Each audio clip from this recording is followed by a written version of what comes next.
Hi everyone. So here I am with a long-awaited video about leads, headlines, and nut graphs. Thanks for your patience again. We're going to go over those aspects of hard news and soft news or feature articles in this video. I'll try to keep it to 15 minutes, which is the length of this video recorder, but I may go a bit over. In any case, we will continue to discuss this type of formatting and this type of organization of information and these different styles of storytelling for news throughout the class. So this is not something that you need to feel that you have to master by the end of this video. What I would like you to be able to do is to have a little bit of comfortability with the language, because news writing jargon is just like academic jargon or any other kind of jargon. It's specific to the type of writing and to the styles and the formats that are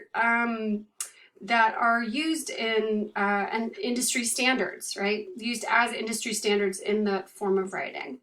And you're already familiar with this, but you just may not realize that you're familiar with it, because if you've read any kinds of articles in basically anything, whether it's in news or blogs or, really even any kind of online content in sort of like social media as well, all of these sort of aspects are used in writing for media and for public consumption of news and information and stories. So I'm going to go over this and just show you some different things, some different, sorry. So I'm going to show you some different slides, and then I'm going to show you some examples. And I'm just going to kind of show you these examples blind because I think it's more interesting, because that's what you're going to be doing. So you can kind of see that, sometimes it just takes a little dissection, right? And that's okay. Okay, so I'm going to share my screen with you. Put myself over here in the corner. Okay, so what are we looking at? We're looking at, let me move this down a little bit. We're looking at leads, headlines, nut graphs. What does it all mean? This is all just language to attach to, different parts of these different stories, and we'll go over it.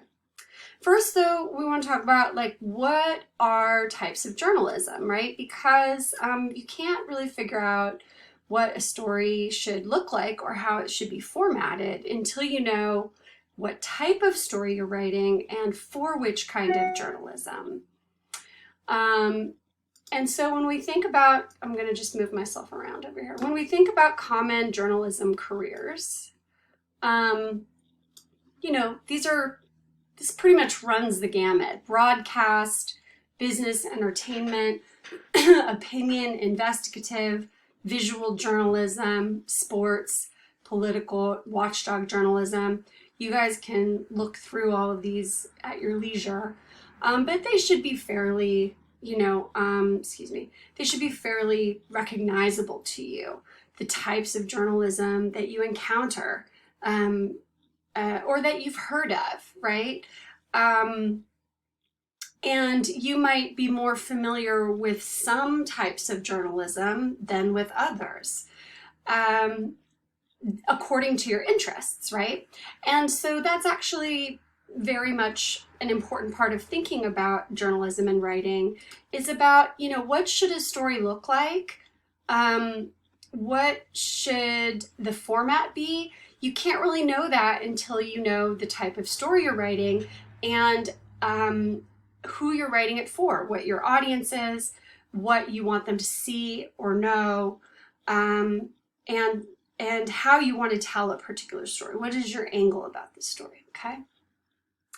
So when we think about this here, right, I'm going to actually stick on this for a second.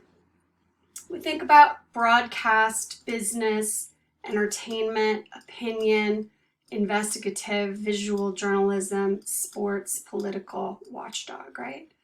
So we then have hard news and soft news. And there's like a lot of gray area here to a certain extent. I'm going to move this over because, you know, hard news will be breaking news, serious, timely, hard-hitting with facts and rigorous research. It'll pretty much always be in an objective tone with third person. And you can see this, you know, what probably immediately comes to mind is political, business, or watchdog journalism, right? Where it's really about facts, information, and delivery of those facts. Whereas then we have soft news, right? Which tends to be more human interest, lifestyle, culture, art, entertainment.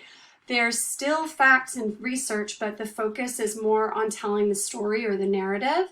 The tone can be more subjective, use of first, second, or third person. So for example, in you know, an op-ed story, you would use first person. You wouldn't use third person because it's an opinion piece, right? You're not going to tell your opinion in third person.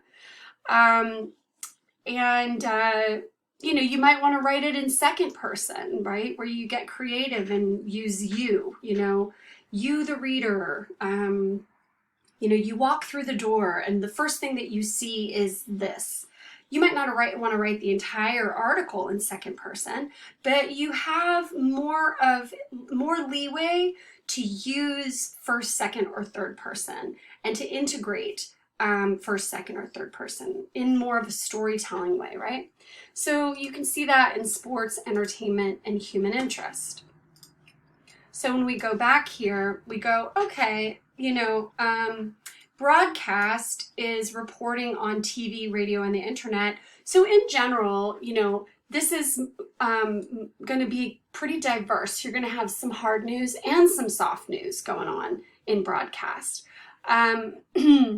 Business is mostly going to be hard news, but you're also going to probably have different kinds of features on businesses or profiles on business leaders, right? That tell stories, right? Or stories that you want to tell about a business that maybe dives more deeply into the business and tells the story of something that happened in that business, right? Or something that business did. Entertainment is generally going to be more soft news, but you might have, I don't know, I can't really think of a publication that would have hard news stories about entertainment, but it's possible, I suppose. Opinion is generally going to be soft news. Investigative is generally going to be, actually, it would be more of I wouldn't call it soft news, but I would say you might get more feature article style writing, long form feature article story writing, because you're not going to be, you know, if you're Bob Woodward, for example, you know, and you're writing 15,000 words on a story, on a breaking, well, it wouldn't be breaking news. It might be breaking news. He might be breaking some news, but it would be a longer form story that is breaking some type of information, some type of big story that he's done with in-depth reporting, where he's been able to uncover information, right? And Megan Twohy and Jodi Kantor did this with all of the Me Too research breaking, you know, Harvey Weinstein's story. They're still doing that. So, you know, you might have different kinds of stories when we're talking about investigative journalism. I wouldn't necessarily call it soft news, but you would have maybe long form feature articles. Visual journalism. Can visual journalism be hard news? I would say so. I would say so, but you're not going to be putting it in the same type of format that you would a hard news article, right? So I hope this is kind of actually confusing you a little bit, because when we look at, you know, again, I'm just going to use the New York Times because I have an account and it's here. But, you know, when we look at the New York Times, and we did this, you know, virtually the other day, you can see there's just a ton of different aspects of the navigation, a lot of different ways of approaching stories that cover all of these different topics, that cover all of the different areas of journalism, right? So what we're focusing on, though, are how to write stories and how to write news stories, and also how to write stories that you're going to be writing, right? So when we talk about hard news and soft news, again, we're looking at hard news as sort of like breaking news, front page news. Sorry, that's my music there. We're looking at front page news, right? So here we've got quite a bit of hard news, and we'll look at that in a second. And then we're talking about soft news, which is human interest.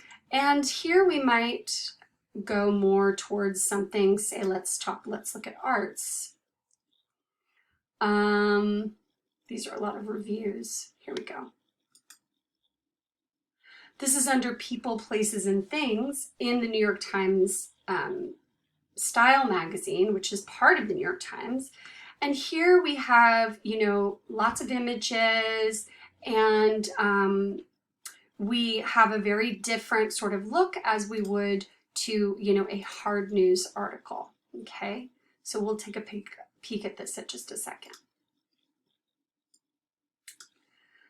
So let's look at the format of a hard news article first. Every element in a hard news article counts. You're going to have short paragraphs and short sentences, and you're going to use, in general, the inverted pyramid style, okay? And you'll remember that the inverted pyramid is, you know, at the top, you have the descending order of importance facts in the descending order of importance, right? So first you have your key points summarized in a tightly composed first paragraph, which is called a summary lead, okay? And this can be, I mean, the inverted pyramid style can be used for soft news and feature articles as well. It's just that a hard news article is going to deliver this very concisely and very specifically, and just get the job done. So you're going to have your key points summarized in a tightly composed first paragraph, which is your summary lead.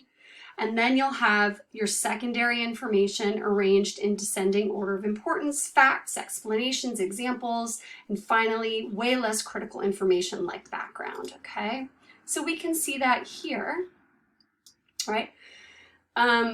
You'll have, in the format of a hard news article, you'll have a headline, a subheader, and an image.